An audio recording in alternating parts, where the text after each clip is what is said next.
नमस्कार, मैं अम्बुज रॉय एम्स नई दिल्ली के हृदय रोग विभाग में प्रोफेसर हूँ। आज हम भारत में सभी बीमारियों में नंबर 1 जानलेवा बीमारी यानी हाई ब्लड प्रेशर, जिसे उच्च रक्तचाप भी कहते हैं, उसके बारे में बात करेंगे। भारत में हर 4 में से एक अडल्ट को हाई ब्लड प्रेशर है, परंतु 12 में से सिर्फ एक अडल्ट को ही सही इलाज मिल पाता है। इसकी एक बड़ी वजह यह है कि हाई ब्लड प्रेशर से जुड़ी ढेर सारी गलतफहमियां हैं। गलतफहमी नंबर 1, कई लोग कहते हैं कि मुझे कोई लक्षण नहीं है तो मेरी बीपी नॉर्मल ही होगी। दुर्भाग्य से ये सच नहीं है। हाई ब्लड प्रेशर वाले 90% से ज्यादा लोगों को कोई लक्षण नहीं होता, न सिर दर्द, न चक्कर, न थकान। इसलिए हाई ब्लड प्रेशर को साइलेंट किलर कहा जाता है। आपका ब्लड प्रेशर हाई है या नहीं है, यह जानने का एकमात्र तरीका है कि आप उसे माप लें।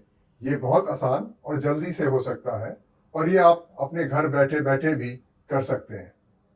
अगली गलतफहमी है कि लोग कहते हैं जब मैं ठीक महसूस कर रहा हूं तो दवाइयां क्यों खाऊं।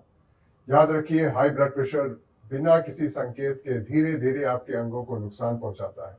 समय के साथ ये सिर से पैर तक शरीर के सभी अंगों को खराब कर सकता है, जैसे ब्रेन अटैक, लकवा, हार्ट अटैक, किडनी फेलियर होना, नपुंसकता भी कर सकता है ये, और कई बार पैरों के नसों में ब्लॉकेज की वजह से पैरों को भी काटना पड़ सकता है।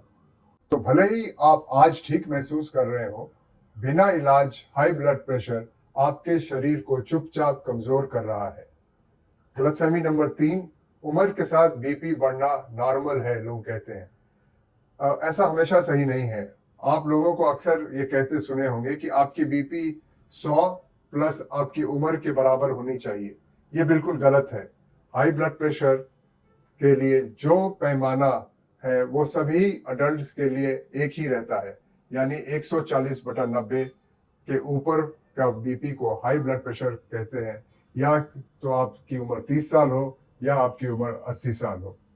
गलतफहमी नंबर 4, हाई ब्लड प्रेशर सिर्फ बूढ़े लोगों को होता है।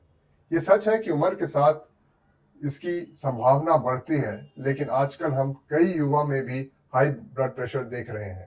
तनाव, शारीरिक गतिविधियों की कमी, मोटापा, जंक फूड, खराब नींद, ये सब कम उम्र में हाई ब्लड प्रेशर का कारण बन रहे हैं। इसलिए हम 25 साल से ऊपर के सभी अडल्ट्स को जांच कराने की सलाह देते हैं, और यही आजकल स्वास्थ्य मंत्रालय की भी राय है। गलतफहमी नंबर 5, जिंदगी भर बीपी की दवाइयां लेने से शरीर को नुकसान होगा। यह बिल्कुल भी सच नहीं है। सही तरीके से ली गई बीपी की दवाइयों का एकमात्र लॉन्ग टर्म इफेक्ट है, वो है आपकी सुरक्षा। ये दवाइयां brain attack, heart attack, kidney failure को रोकती हैं और आपको लंबा और स्वस्थ जीवन जीने में मदद करती हैं। ये दवाइयां सबसे सुरक्षित लंबी अवधि की दवाइयों में से एक है। एक और गलतफहमी है कि एक बार दवाई शुरू कर दी तो कभी बंद नहीं कर सकते। हमेशा ऐसा नहीं होता है। कुछ लोग, खास करके जिनके रिस्क फैक्टर्स उल्टे जा सकते हैं, जैसे मोटापा ज्यादा होना या खराब जीवन शैली होना, वे जीवन शैली में बड़े बदलाव करके अपने ब्लड प्रेशर को कंट्रोल में ला सकते हैं। उदाहरण के तौर पे मैं एक अपने मरीज के बारे में बताना चाहूँगा, जिन्होंने अपने 15 किलो से ज़्यादा वजन कम की, रोज़ 45 मिनट व्यायाम करना शुरू किया, नमक और फास्ट फूड का सेवन बहुत कम किया और आहार में फल और सब्जियां बढ़ाई। और ऐसा करने से आखिर में उनकी बीपी की दवाइयां बंद करने में हम कामयाब हुए। लेकिन ये हमेशा डॉक्टर की देख रेख में ही किया जाना चाहिए। एक और गलतफहमी जो अक्सर है रहती है लोगों में, वो है कि मैंने कुछ हफ्तों की तक बीपी की दवाइयां ली और अब मेरी बीपी नॉर्मल है, इसलिए मैंने इनको बंद कर दी। ये एक बहुत खतरनाक गलतफहमी है। आपकी बीपी इसलिए कंट्रोल में थी क्योंकि आपने दवा लिया और दवाइयों का फायदा हुआ। अचानक दवाई बंद करने से आपका ब्लड प्रेशर फिर से बढ़ सकता है और कभी कभी तो पहले से भी ज्यादा हो सकता है और खतरे की बात बन सकती है।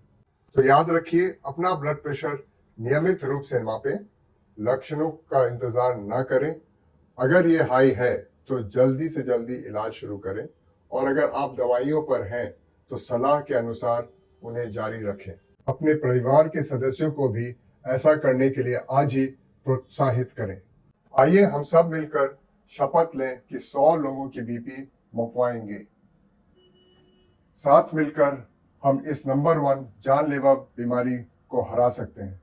धन्यवाद। नमस्ते।